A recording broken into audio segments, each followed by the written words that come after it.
नबी करीम सल्लल्लाहु अलैहि वसल्लम की विलादत की खुशी में महफिल मुनाक़िद करने को मिलाद शरीफ कहते हैं।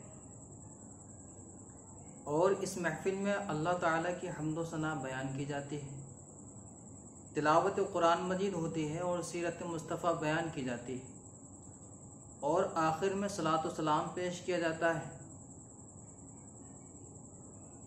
ये तमाम आमाल फ़ी नफ्सिही बिलाशुबा जायज़ और मुस्तहसन है।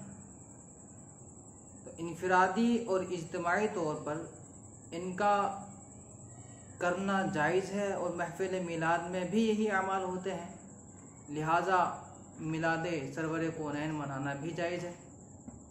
अल्लाह रब्बुल इज़्ज़त का फरमान है कि कुल बिफ़ज़्लिल्लाहि व बिरहमतिही फ़बिज़ालिका फ़लयफ़रहू, जिसका तर्जुमा है कि तुम फरमाओ अल्लाह ही के फ़ज़ल और उसी की रहमत और उसी पर चाहिए कि खुशी करें।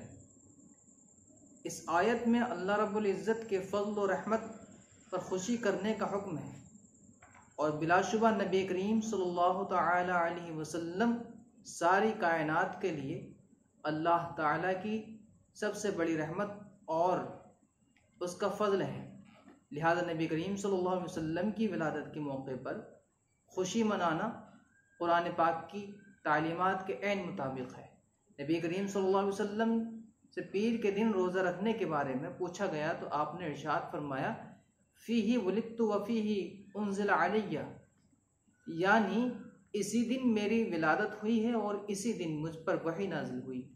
लिहाजा हदीस मुबारका से भी ये बात साबित हुई कि हुज़ूर नबी करीम सल्लल्लाहु अलैहि वसल्लम की विलादत के मौके पर खुशी मनाना बिल्कुल जायज़ और मुस्तहसन अमल है।